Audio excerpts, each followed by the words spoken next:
Hallelujah. നിലപാടുള്ള വിശ്വാസികളെയാണ് സ്വർഗത്തിന് ആവശ്യം. ഓരോ കാലഘട്ടത്തിലും ഓരോ ദൈവമക്കളെ പരിശുദ്ധാത്മാവ് അഭിഷേകം ചെയ്യാറുണ്ട്.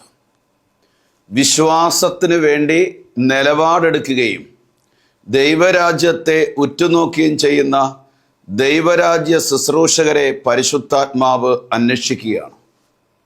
1 രാജാക്കന്മാരുടെ പുസ്തകത്തിലെ 18-ാം അധ്യായത്തിലെ 21-ാം വാക്യത്തിലെ ഏലിയ ജനത്തെ സമീപിച്ചുകൊണ്ട് ചോദിച്ചു, നിങ്ങൾ ഇനി എത്ര നാൾ 2 വഞ്ചിയിൽ കാലുവെക്കും? കർത്താവാണ് നിങ്ങളുടെ ദൈവമെങ്കിൽ അവിടുത്തെ അനുഗമിക്കുവിൻ. വാലാണ് നിങ്ങളുടെ ദൈവമെങ്കിൽ അവൻ്റെ പിറകെ പോകുവിൻ. അതും ശരിയാണ് ഇതും ശരിയാണെന്ന് പറയുകയും വിശ്വസിക്കുകയും ചെയ്യുന്ന ഒരു വിശ്വാസിയെ അല്ല കർത്താവിന് ആവശ്യം. മറിച്ച് വിശ്വാസത്തെ വാക്കുകൊണ്ടും പ്രവൃത്തി കൊണ്ടും പ്രചരിപ്പിക്കുവാനും സംരക്ഷിക്കുവാനും ഏറ്റുപറയുവാനും ആർജവമുള്ള വിശ്വാസികളെയാണ് പരിശുദ്ധ കത്തോലിക്ക തിരുസഭയ്ക്ക് ആവശ്യം. ഹല്ലേലൂയ. എന്തിനാണ് യേശു തൻ്റെ തന്നെ ആത്മാവിനെ നമുക്ക് നൽകിയത്? യേശുവിൽ ഏറ്റവും പ്രിയപ്പെട്ടവരെ, പരിശുദ്ധാത്മാവിനെ നമുക്ക് നൽകുകയും നമ്മളെ സഭാ ശുശ്രൂഷയ്ക്ക് വേണ്ടി നമ്മളെ തിരഞ്ഞെടുക്കുകയും ചെയ്തത് നമ്മുടെ വിശ്വാസത്തെയും വിശ്വാസ സത്യങ്ങളെയും സംരക്ഷിക്കപ്പെടുവാൻ വേണ്ടിയാണ്. അപ്പോസ്തല പ്രവർത്തനം 20:28 പൗലോസ്ലീഹ പറയുകയാണ്, നിങ്ങളെയും അജഗണം മുഴുവനെയും പറ്റി നിങ്ങൾ ജാഗരൂകരായിരിക്കുവിൻ. കർത്താവ് സ്വന്തം രക്തത്താൽ നേടിയെടുത്ത ദൈവത്തിൻ്റെ സഭയെ പരിപാലിക്കുവാൻ വേണ്ടി പരിശുദ്ധാത്മാവ് നിയോഗിച്ചിരിക്കുന്ന അജപാലകരാണ് നിങ്ങൾ. എൻ്റെ വേർപാടിന് ശേഷം ചെന്നായ്ക്കൾ നിങ്ങളുടെ ഇടയിലേക്ക് വരുമെന്നും അജഗണത്തെ വെറുതെ വിടുകയില്ല എന്നും ഞാൻ ഭയപ്പെടുന്നു. നൂറ്റാണ്ടുകൾക്ക് മുമ്പേ സഭയെക്കുറിച്ചുള്ള വേദനയും നശിച്ചു പോകാൻ പോകുന്ന ആത്മാക്കളെക്കുറിച്ചുള്ള ഈറ്റുനോവും മുൻകൂട്ടി കണ്ടുകൊണ്ട് പൗലോസ്ലീഹ പ്രവചിച്ചിരിക്കുകയാണ്.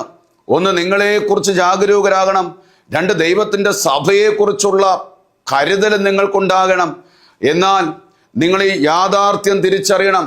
അൾത്താരവാലൻ മുതൽ പുരോഹിതൻ വരെയുള്ള ശുശ്രൂഷയ്ക്ക് വേണ്ടി ഓരോ ഇടവകളിലും ഇടവക ശുശ്രൂഷയ്ക്ക് വേണ്ടിയും നമ്മളെ ഓരോരുത്തരെയും നമ്മുടെ കുടുംബങ്ങളിൽ നിന്നും നമ്മളെ തിരഞ്ഞെടുത്തത് സഭാപിതാക്കന്മാരല്ല, വൈദികരല്ല, സന്യസ്തരല്ല, ഇടവകക്കാരല്ല, സാക്ഷാൽ പരിശുദ്ധാത്മാവാണ്.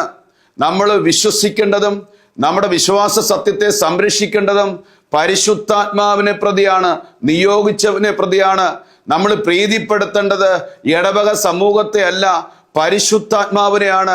നമ്മളെ തിരഞ്ഞെടുത്തിരിക്കുന്നത് പരിശുദ്ധാത്മാവായതുകൊണ്ട് നമ്മൾ വിശ്വസിക്കേണ്ടതും വിശ്വസ്തത പുലർത്തേണ്ടതും പരിശുദ്ധാത്മാവിനോടാണ്. എന്നാൽ വില കൊടുക്കേണ്ടി വരും. എന്നാൽ ഈ കാലഘട്ടത്തിലെ ഓരോ ദേവാലയത്തിലേക്ക്, ദേവാലയ ശുശ്രൂഷയിലേക്ക് ഇടകലർന്നുള്ള അനാചാരങ്ങൾ കയറിയത് വഴി കർത്താവ് ഇന്ന് തിരഞ്ഞെടുത്തതിനെ ഓർത്ത് ഖേദിക്കുകയാണ്.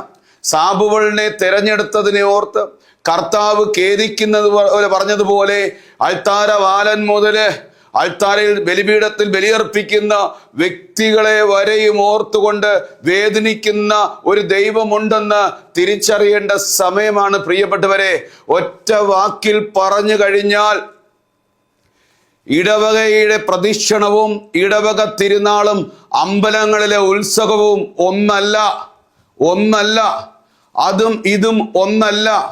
അനാചാരങ്ങളും അനുഷ്ഠാനങ്ങളും പ്രദക്ഷിണങ്ങളിലും തിരുനാളുകളിലും കുത്തിത്തിരുക്കി കയറ്റിയതാണ് ഇന്ന് നമ്മുടെ വിശ്വാസത്തെ വ്രണപ്പെടുവാനും അനേക യുവതിയുവാക്കളും വിശ്വാസികളും ദേവാലയങ്ങളിൽ നിന്നും അകലുവാനും ഇടയായത്. തിരിച്ചു പിടിക്കണം. ഓരോ വിശുദ്ധരുടെയും തിരുനാൾ ആഘോഷിക്കുന്ന ഓരോ ദൈവമക്കളും അറിഞ്ഞിരിക്കേണ്ടത് ഓരോ വിശുദ്ധരുടെ ആത്മീയത ഉൾക്കൊണ്ടു വേണം. അവരെന്തിനു വേണ്ടിയാണ് രക്തസാക്ഷിത്വം വഹിച്ചത്? അവരെന്തിനു വേണ്ടിയാണ് നിലപാടെടുത്തത്, അവരാർക്കു വേണ്ടിയാണ് നിലകൊണ്ടത്, ഏത് വിശ്വാസത്തിന് വേണ്ടിയാണ്, അതേ വിശ്വാസം സ്വീകരിച്ചുകൊണ്ട് വേണം, അതേ ആത്മീയ ചൈതന്യം നിലകൊണ്ടുകൊണ്ട് വേണം ഓരോ വിശ്വാസികളും ഇടവക പള്ളികളുടെ ദേവാലയങ്ങളിലെ തിരുനാളുകൾ ആഘോഷിക്കേണ്ടത്. അല്ല എങ്കിൽ ഒരു തിരുനാളെന്ന് പറയുന്നത് ഒരു വർഷം ഓരോ കുടുംബത്തിൻ്റെയും ഓരോ വ്യക്തികളുടെയും ആ ദേശത്തിൻ്റെയും അനുഗ്രഹത്തിന് കാരണമാകും. ഓരോ വിശുദ്ധൻ്റെയും മധ്യസ്ഥം ഓരോ ദേശത്തിനും കുടുംബത്തിനും അനുഗ്രഹമാണെങ്കിൽ ഓരോ വിശുദ്ധൻ്റെയും കണ്ണുനീര് ആ ദേശത്തിൻ്റെ കെണിക്ക് കാരണമായി തീരാൻ സാധ്യതയുണ്ട്.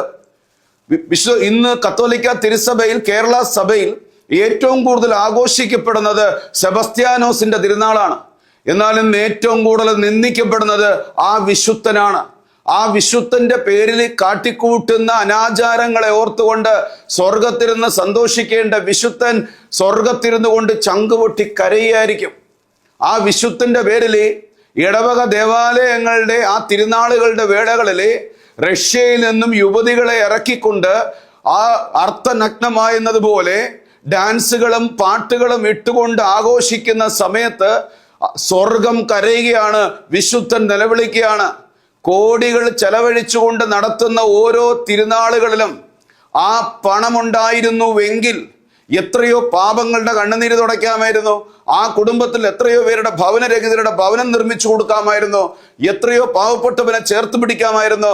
തിരുനാളിന് പണം ചെലവഴിക്കരുത് എന്നുള്ളതല്ല, മറിച്ച് ചെലവഴിക്കേണ്ട വിധത്തിൽ ചെലവഴിച്ചുകൊണ്ട് അവരുടെ ആത്മീയ ചൈതന്യം ഉൾക്കൊണ്ടുകൊണ്ട് തിരുനാളുകൾ ആഘോഷിക്കുമ്പോൾ വിജാതീയര് പോലും വിശ്വാസികളായി തീരുമായിരുന്നു.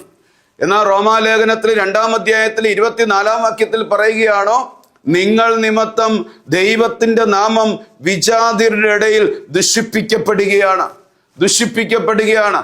ഓരോ തിരുനാളിന്റെ വേളകളിൽ DJ പാട്ടുകളും ഇട്ട് നൃത്തങ്ങളും ആടി ജീവിതത്തിൽ ഒരിക്കൽ പോലും പള്ളിയിൽ കയറാത്ത യുവാക്കളും യുവതികളും ആ ദിവസങ്ങളിൽ പള്ളി വരികയും അനാചാരങ്ങളിൽ ഇടകലർന്നുള്ള ആചാര അനുഷ്ഠാനങ്ങളിലെ സാത്താനെ പ്രീതിപ്പെടുത്തുന്നുള്ള വിധത്തിലുള്ള ആഘോഷങ്ങളിൽ ഏർപ്പെടുന്ന സമയത്ത് എസെക്കിയേൽ 8:6 വചനം ആ ഇടവകകളിലും ആ ഇടവക അതിഥികളിൽ നിന്നും വിട്ടുപോകാൻ ഏറെ സാധ്യതയുണ്ട്. എന്താണ് എസെക്കിയേൽ 8:6? എസെക്കിയേൽ 8:6 പറഞ്ഞത് ഇതാണ്: മനുഷ്യപുത്ര, അവര് ചെയ്തു കൂട്ടുന്ന കടുത്ത മ്ലേച്ഛതകൾ നീ കാണുന്നുണ്ടോ? എൻ്റെ വിശുദ്ധ സ്ഥലത്ത് നിന്നും എന്നെ തുരത്താൻ വേണ്ടി അവർ ചെയ്തു കൂട്ടുന്ന കടുത്ത മ്ലേച്ഛതകൾ നീ കാണുന്നുണ്ടോ? ഇതിനേക്കാൾ വലിയ കാര്യങ്ങൾ കാണും. കർത്താവിനെ വിശുദ്ധ സ്ഥലത്ത് നിന്നും അനാചാരങ്ങൾ വഴി, സാത്താനെ പ്രീതിപ്പെടുത്തുന്ന വിധത്തിലുള്ള ആഘോഷങ്ങൾ വഴി, സംഗീതങ്ങൾ വഴി കർത്താവിനെ പുറത്താക്കിയിട്ട് നമ്മുടെ കുടുംബങ്ങളിൽ, നമ്മുടെ യുവതി യുവാക്കളിൽ, നമ്മുടെ പ്രിയപ്പെട്ടവരിൽ അനുഗ്രഹം വരണമെന്ന് കരയരുതും. ഏലിയ പ്രവാചകൻ ജനത്തെ സമീപിച്ചുകൊണ്ട് ചോദിച്ച ചോദ്യം അതാണ്: ഇനി നിങ്ങൾ എത്ര നാൾ 2 വഞ്ചിയിൽ കാല് വെക്കും? അത് അപകടമാണ് പ്രിയപ്പെട്ടവരെ. കർത്താവിനെ വേദനിപ്പിക്കുന്ന വിധത്തിൽ, കർത്താവിനെ സങ്കടപ്പെടുത്തുന്ന വിധത്തിൽ നമ്മൾ ആരുടെ തിരുനാളാണോ ആഘോഷിക്കുന്നത് ആ വിശുദ്ധരുടെ ചങ്കിലി കുത്തി ഇറക്കുന്ന വിധത്തിൽ ഒരു പ്രവൃത്തിയും ഒരു വിശ്വാസത്തിൽ നിന്നുണ്ടാകരുത്. അതായത് കർത്താവിനെ സ്നേഹിക്കുന്ന, സഭയെ സ്നേഹിക്കുന്ന എൻ്റെ പ്രിയപ്പെട്ടവർ തന്നെ കേൾക്കുന്നുവെങ്കിൽ നിങ്ങൾ നിലപാടുള്ളവരായിരിക്കണം. ഏലിയായെ പോലെ നിലപാടുള്ളവരായിത്തീരണം. മനസ്സുകൊണ്ട് പോലും സപ്പോർട്ട് ചെയ്യരുത്. 2, അൾത്താരപാലൻ മുതൽ പുരോഹിതൻ വരെയുള്ള എല്ലാ ദൈവമക്കളും അറിഞ്ഞിരിക്കേണ്ട സത്യം ഇതാണ്: നമ്മളെ തെരഞ്ഞെടുത്തിരിക്കുന്നത് പരിശുദ്ധാത്മാവായതുകൊണ്ട് 99 പേരും നമുക്കെതിരെ നിലകൊണ്ടാലും സ്വർഗത്തിനു വേണ്ടിയാണ് നമ്മൾ നിലപാടെടുക്കുന്നുവെങ്കിൽ സ്വർഗം നമുക്ക് അനുകൂലമായിരിക്കും. എന്നാൽ പലപ്പോഴും നമ്മുടെ നിശബ്ദത അവർക്കത് അംഗീകാരമായി മാറുമ്പോൾ 99 പേരും നമുക്ക് അനുകൂലമാണെങ്കിലും സ്വർഗം നമുക്കെതിരായിരിക്കും. നമ്മൾ ഗലാത്യ 1:10 മനുഷ്യരെ പ്രീതിപ്പെടുത്തുന്നവരാകാതെ ദൈവത്തെ പ്രീതിപ്പെടുത്തുന്ന ഒരു ദൈവമകനും ദൈവമകളുമായി മാറണം. നിലപാടിൽ വെള്ളം ചേർക്കാത്ത, വിശ്വാസത്തിൽ വെള്ളം ചേർക്കാത്ത, മരിച്ചു വീഴേണ്ടി വന്നാലും ഉറപ്പുള്ള ഒരു വിശ്വാസി നിലപാടെടുക്കാൻ ഉണ്ടെങ്കിൽ ചുറ്റും കൂടി നിൽക്കുന്ന ദൈവജനം പരിശുദ്ധാത്മാവിനാൽ ആകർഷിച്ച് നിലപാടെടുത്തവന്റെ കൂടെ ചേർന്ന് കർത്താവിനെ സ്നേഹിക്കാൻ തുടങ്ങും. ഏലിയ ഒറ്റയ്ക്ക് നിലപാടെടുത്തപ്പോൾ പിശാചിന്റെ പക്ഷത്തിൽ പിടിക്കപ്പെട്ട ഒരു ജനത ഏലിയായുടെ പക്ഷം ചേർന്ന് വിശ്വാസികളായി മാറിയതുപോലെ ഈ കാലഘട്ടത്തിലെ പരിശുദ്ധാത്മാവിലൂടെ സഭയിൽ നമ്മളെ തെരഞ്ഞെടുത്തത് നിലപാടുള്ള വിശ്വാസികൾക്ക് വേണ്ടിയാണ്. അതും ശരിയാണ്, ഇത് ശരിയാണ്, അതും ഒന്നാണ്, ഇതും ഒന്നാണെന്നുള്ള ഒരു വിശ്വാസിയെ കർത്താവിന് വേണ്ട. അത് ആര് തന്നെയാണെങ്കിലും അവരെ തെരഞ്ഞെടുത്തത് പോലും കർത്താവ് ഖേദിക്കുക. ഈശോ പരിശുദ്ധാത്മാവിൽ നമ്മളെ അനുഗ്രഹിക്കട്ടെ എന്ന് പ്രാർത്ഥിക്കുന്നു. ആമേൻ.